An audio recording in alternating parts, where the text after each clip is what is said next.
यह वर्ष श्री गुरु तेग बहादुर जी के बलिदान का 350वां वर्ष इस नाते और संपन्न होगा।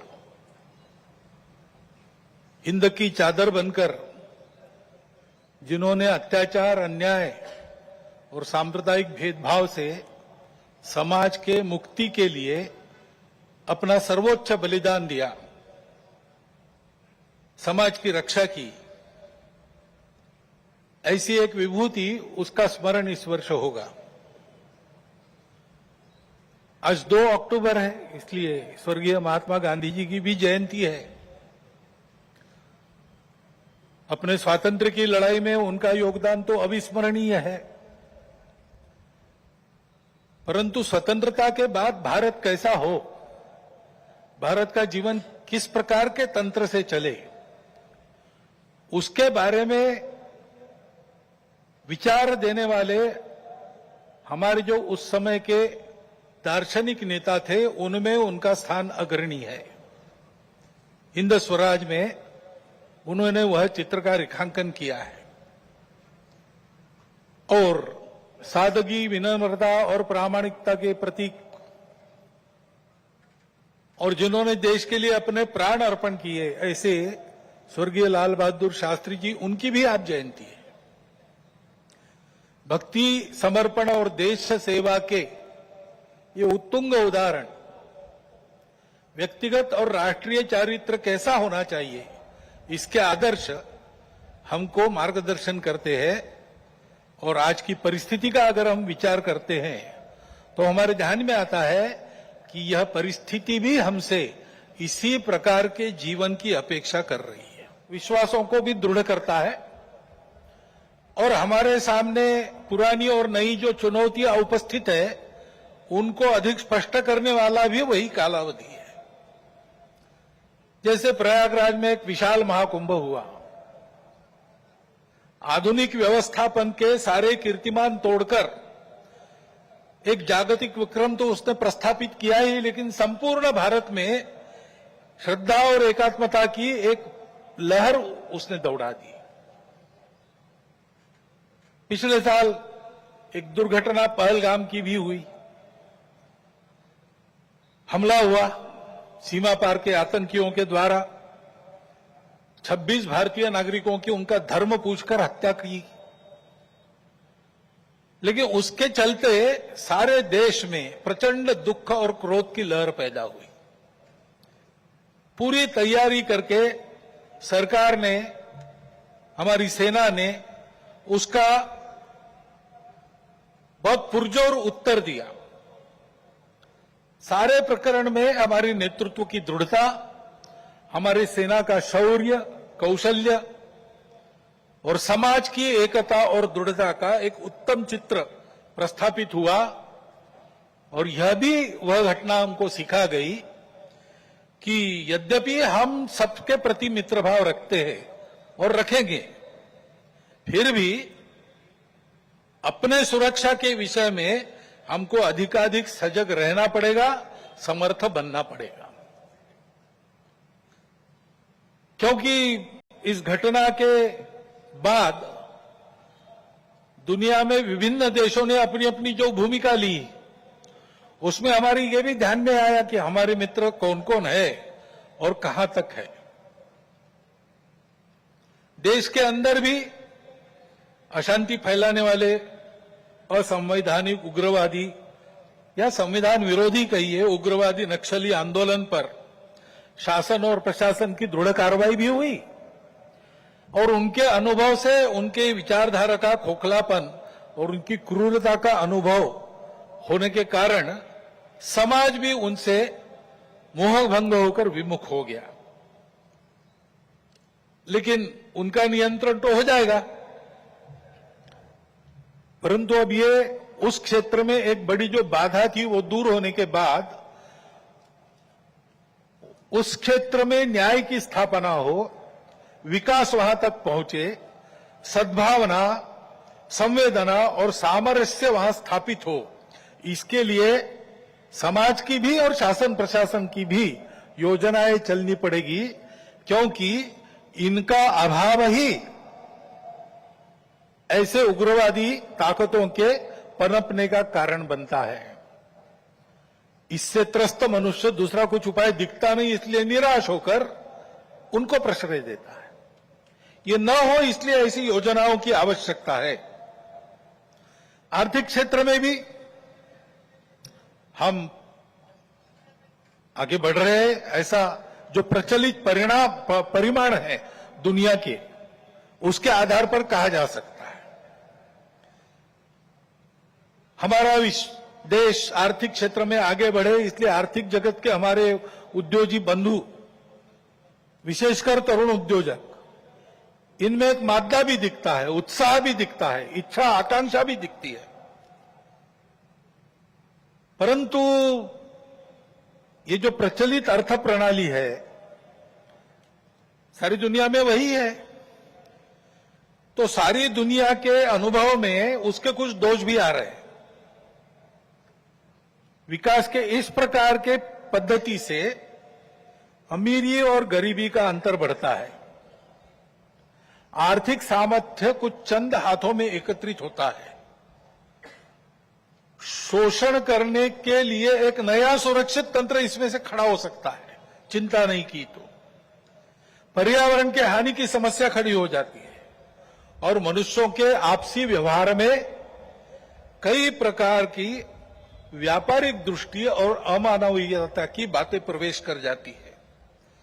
इन दोषों की बाधा हमें नहीं होनी चाहिए, इसलिए भी कि अभी हाल में अमेरिका ने जो नई टैरिफ नीति अपनाई, उनके अपने हित के लिए अपनाई होगी, लेकिन उसकी मार तो सभी पर पड़ रही है।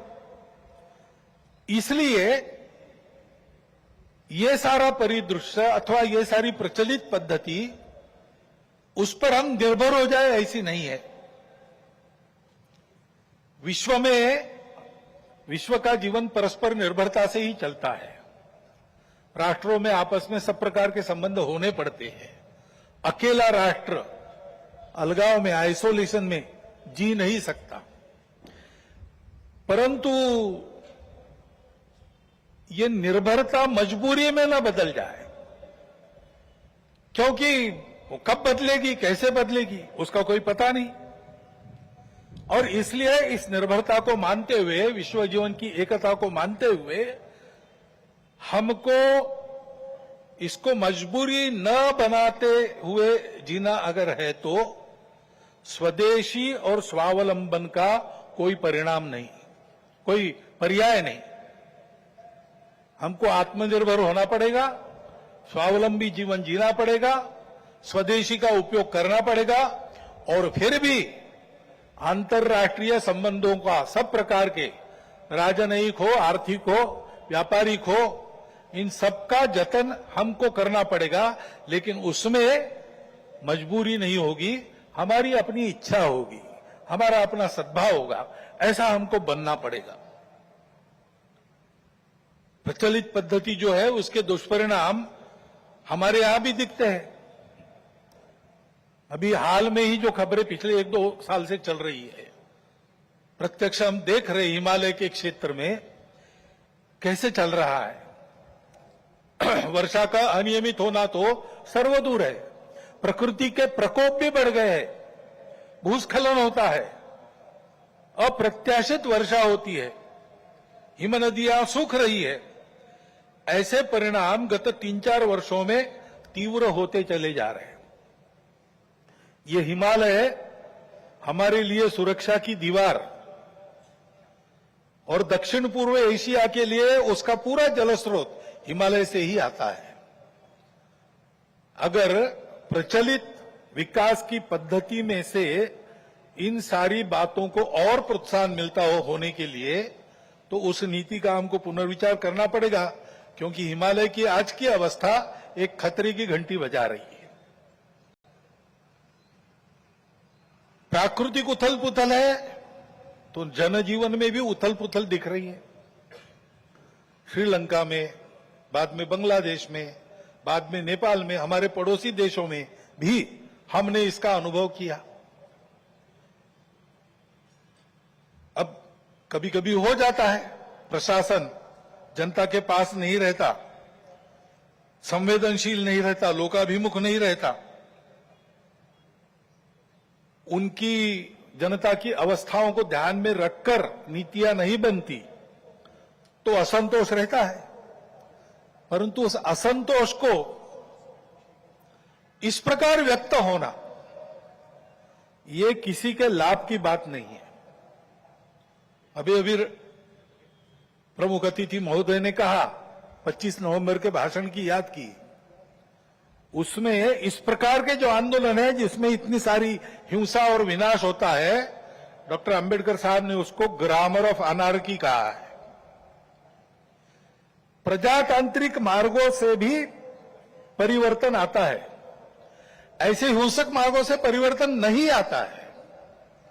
एक उथल पुथल हो जाती है लेकिन स्थिति यथावत रहती है। पूरे दुनिया का अभी तक का इतिहास देख लीजिए, जब से ये उथल पुथल वाली तथाकथित रिवॉल्यूशंस, क्रांतियां आई, किसी क्रांति ने अपने उद्दिष्ट को प्राप्त नहीं किया। राजा के खिलाफ फ्रांस की राज्य क्रांति हुई, उसका परिणाम क्या हुआ? नेपोलियन बादशाह बन गया, वही राजतंत्र कायम रहा। इतनी सारी तथाकथित साम्यवादी क्रांतियां हुई, सब साम्यवादी देश आज पूंजीवादी तंत्र पर चल रहे हैं, जिसके खिलाफ क्रांति हुई। ऐसे हिंसक परिवर्तनों से उद्देश्य नहीं प्राप्त होता है, उल्टा इस अराजकता की स्थिति में देश के बाहर की स्वार्थी ताकतों को अपने खेल खेलने का मौका मिलता है। और इसलिए हमारे पड़ोसी देशों में जो उथल पुथल हो रही, ये हमारे ही देश है, वे हमसे दूर नहीं है। कुछ वर्ष पूर्व भारत ही थे, हमारे अपने हैं। उनमें इस प्रकार की अस्थिरता उत्पन्न होना, ये हमारे लिए,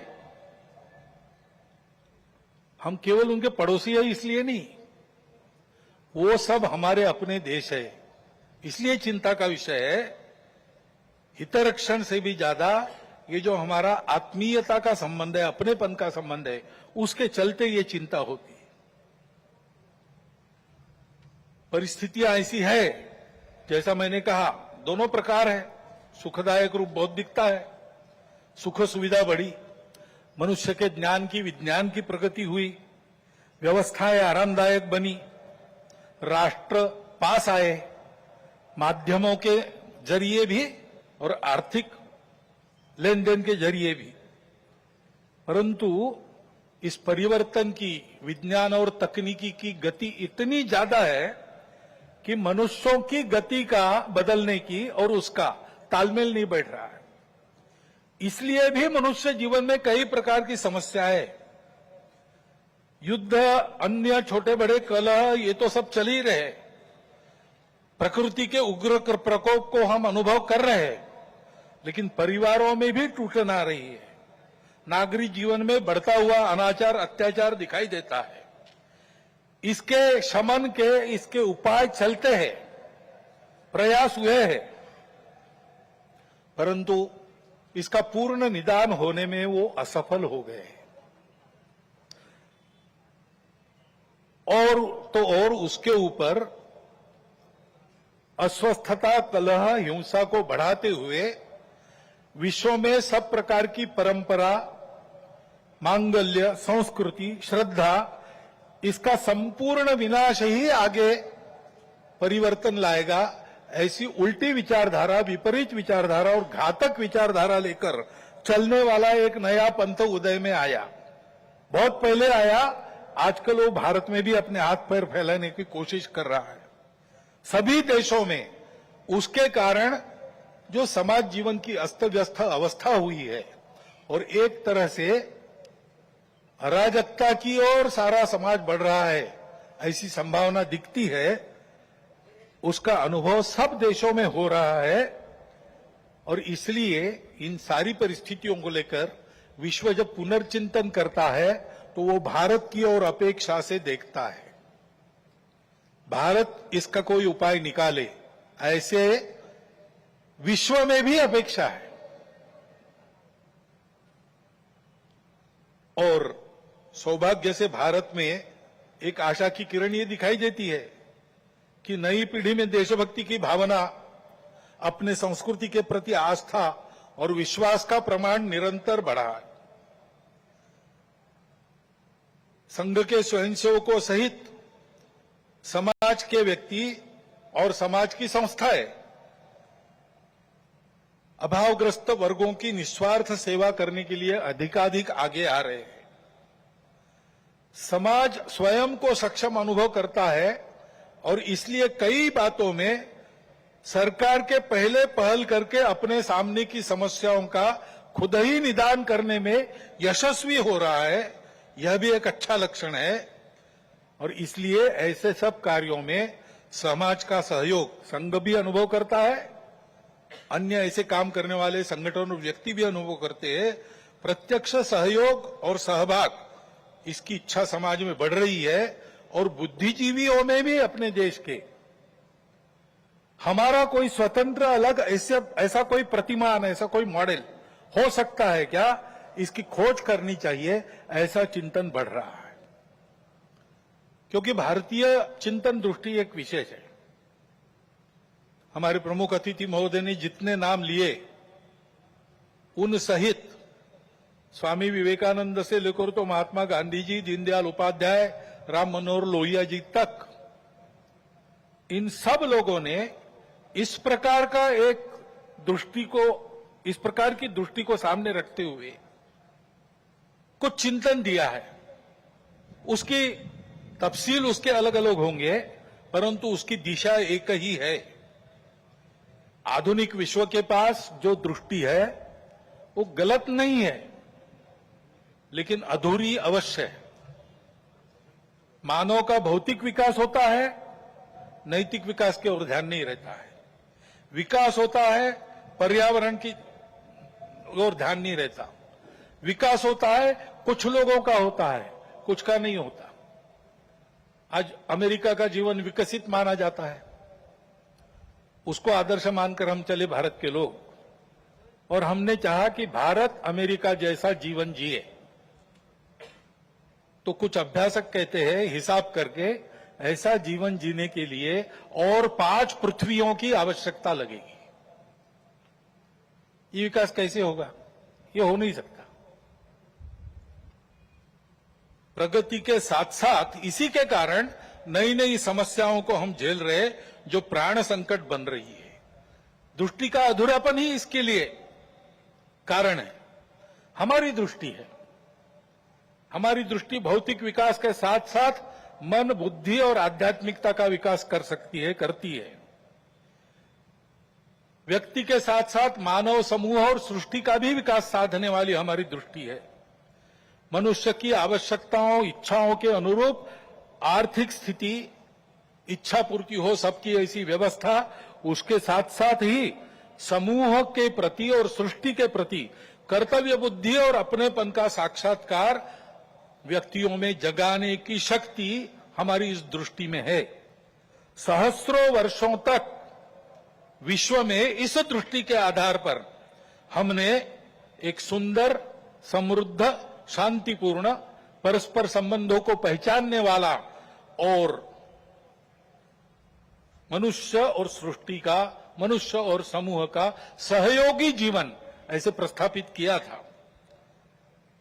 आज विश्व के आवश्यकताओं की पूर्ति करते हुए उनकी समस्याओं का निराश करने का शाश्वत निदान देने वाली एक नई रचना को विश्व आवश्यक मान रहा है, भारत से अपेक्षा कर रहे हैं, और नियति शायद यही कार्य हम भारतवासियों से चाहती है कि हम अपने उदाहरण से विश्व को एक नया ऐसा रास्ता दें। संघ 100 साल से ये सारा चिंतन, इन सब महापुरुषों का चिंतन लेकर, संघ का चिंतन नया नहीं है, वो अपनी दृष्टि के आधार पर अपने यहां परंपरा से चलने वाला आज तक आया हुआ यहां तक चिंतन है। उस चिंतन को लेकर संघ 100 साल से काम कर रहा है। समाज जीवन के विभिन्न आयामों में संगठनों में, संस्थाओं में, स्थानीय स्तर पर भी व्यक्तिगत पहल से भी स्वयंसेवक सक्रिय है। समाज जीवन में सक्रिय ऐसे अनेक सज्जनों के साथ भी सहयोग और संवाद स्वयंसेवकों का चलते रहता है। इन सबका जो संकलित अनुभव है, उसके आधार पर संघ का कुछ चिंतन है। वो चिंतन आज के कार्यक्रम में आपके सामने रखना, ये मेरे भाषण का प्रमुख उद्देश्य है। पहली बात है कि विश्व की व्यवस्था में परिवर्तन तो आवश्यक है, विनाश टालना है तो अनिवार्य है, परंतु हम एक विपरीत व्यवस्था में इतने आगे बढ़ गए, सारी दुनिया आगे चली गई, हम भी आगे चले गए। अब एकदम अगर पीछे मुड़ेंगे तो गाड़ी उलट जाएगी।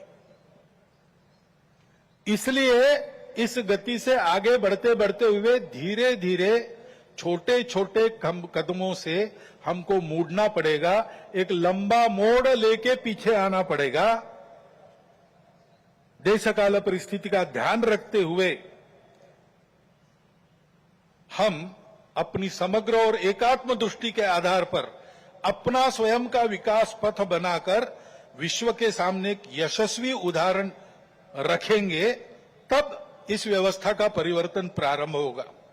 अर्थ और काम के पीछे अंधी होकर भाग रही दुनिया को धर्म की दृष्टि देनी पड़ेगी। वो धर्म पूजा नहीं है, वर्शिप्स नहीं है, वो धर्म खान पान रीति रिवाज नहीं है, वो धर्म इसके परे सबको जोड़ने वाला, सबको उन्नत करने वाला, सबको साथ लेकर चलने वाला, प्रजा की सृष्टि की धारणा करने वाला धर्म है। उस धर्म का मार्ग हमको अपने उदाहरण से विश्व को देना पड़ेगा। भारतवर्ष को ऐसा होना ही पड़ेगा, ऐसे संघ मानता है 100 साल के अनुभव के बाद। अब संपूर्ण देश को ऐसा खड़ा करना है, लेकिन व्यवस्था है उसको नहीं बना सकती। व्यवस्था बनाने वाला मनुष्य होता है, समाज होता है। वो जैसा है वैसी व्यवस्था बनाएगा। कहते हैं प्रजातंत्र में अंग्रेजी में एक वाक्य, people get the government they deserve. तो ये नहीं है कि सारा कुछ जिम्मा उन पर है, उनकी समीक्षा करके स्तुति या उनकी निंदा हम करते रहे, ऐसा नहीं होता है। जैसा समाज है वैसी व्यवस्थाएं चलेगी, और इसलिए समाज के आचरण में परिवर्तन आना चाहिए, तब व्यवस्था में परिवर्तन आता।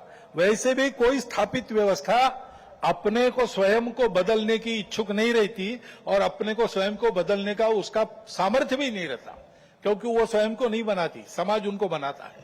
ये सामर्थ्य समाज के पास रहता है। समाज को अपने आप को नए आचरण में ढालकर खड़ा होना पड़ता है। ये व्यवस्था परिवर्तन की पूर्व शर्त है, और समाज के आचरण के परिवर्तन जो आता है वो भाषणों और पुस्तकों से नहीं आता। प्रबोधन तो करना ही पड़ता है, लेकिन प्रबोधन करने वालों को स्वयं जो परिवर्तन चाहते हैं उसका उदाहरण बनना पड़ता। अपने व्यक्तिगत जीवन में, सामाजिक जीवन में, राष्ट्रीय जीवन में, अपने स्वयं के परिवार के जीवन में, अपने आजीविका के कार्य में हम उस परिवर्तन का उदाहरण बनकर जिए। और ऐसे जो उदाहरण स्वरूप व्यक्ति होते हैं, जिनके जीवन में पारदर्शिता है, निस्वार्थ बुद्धि है, जिनके पास प्रामाणिकता है, संपूर्ण समाज को अपना मानकर जिनका जीवन व्यवहार उस समाज के हित के लिए चलता है, ऐसा स्थानीय नेतृत्व देने वाले व्यक्ति होने पड़ते हैं। इसलिए उन व्यक्तियों का निर्माण करना पड़ता है, और इसलिए संघ का अनुभव है, व्यक्ति निर्माण से समाज परिवर्तन, और समाज परिवर्तन में से व्यवस्था परिवर्तन, यही देश में और विश्व में परिवर्तन लाने का सही तरीका है। हर समाज में यही अनुभव है, ऐसा ही होता है। सब प्रगत देशों का इतिहास देखिए, आधुनिक इतिहास देखिए, ऐसा ही हुआ है। ऐसे व्यक्ति निर्माण करने की समाज की व्यवस्थाएं रहती है। हर एक राष्ट्र में, हर एक समाज का अपना एक पारिवारिक जीवन का तरीका था। अब लगभग सब जगह ध्वस्त हो गया, केवल भारत में बाकी है। परंतु 300 साल पहले अमेरिका में भी एक तरीका था, यूरोप में भी एक तरीका था। उस तरीके से ऐसे व्यक्तियों का निर्माण होता है। उस देश की एक विशिष्ट शिक्षा रहती है, उस शिक्षा में से उसके व्यक्तियों का मन तैयार होता है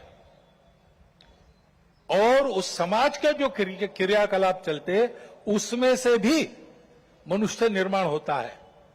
एक प्रसिद्ध वाक्य है, the battle of Waterloo was won on the playgrounds of Harrow and eaten.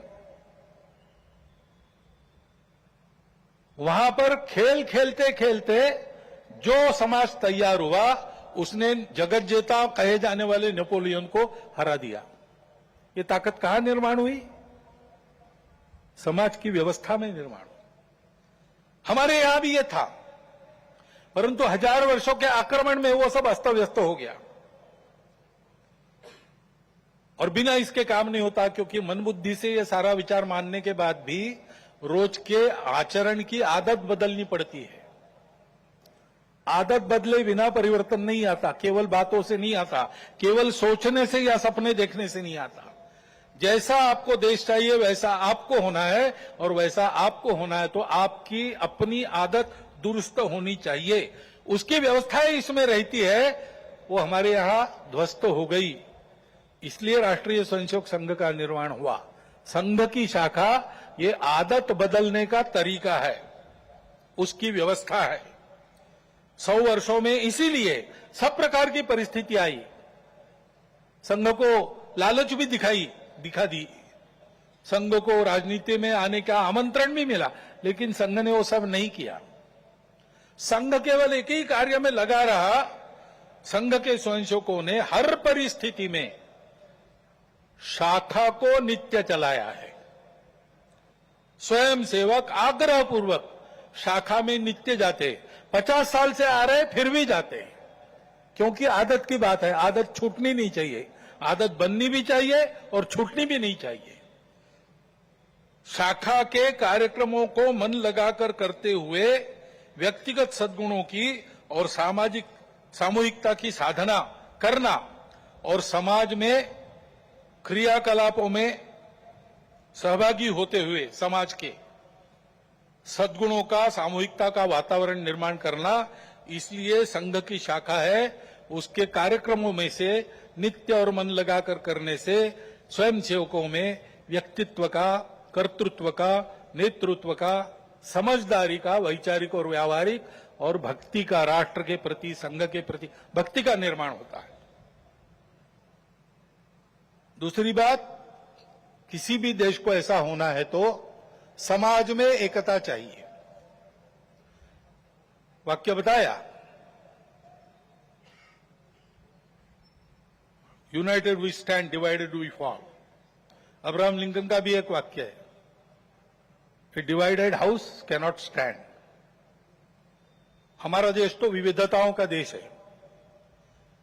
पंथ, संप्रदाय, भाषाएं, भौगोलिक विविधता, रहन सहन, खान पान, जाति, उपजाति पहले से है, और बीच के काल में आक्रमण हुए, विदेशी भारत में आ गए। विभिन्न कारणों से यहां के लोगों ने भी उनकी विचारधाराओं का, उनके पंथ संप्रदायों का स्वीकार किया। वो विदेशी चले गए, लेकिन अभी भी उनका स्वीकार करके रहने वाले हमारे अपने बंधु देश में है। सौभाग्य से भारत की परंपरा है, वो सब प्रकार की विविधताओं का स्वागत और सम्मान और स्वीकार करती है। ये हमारी परंपरा है, और इसलिए यद्यपि बाहर से विचारधारा आई होगी, हम उनको पराया नहीं मानते, अलगाव से नहीं देखते। हम सबकी विशिष्टताओं को, दुनिया में सभी विशिष्टताओं को मानते हैं, उनको स्वीकार करते हैं। उनको भी हमारी अपनी विशिष्टता है, उसके दर्जे का ही मानते हैं, सम्मान देते हैं। वो विशिष्टताएं भेद का कारण नहीं बनती, इसको हम देखना चाहिए। आज अपने देश में इन विविधताओं को भेदों में उभारने की कोशिश चल रही है। ये विविधताएं भेद का कारण नहीं बननी चाहिए। अपनी सब विशिष्टताएं अपने अपनी जगह ठीक भी है,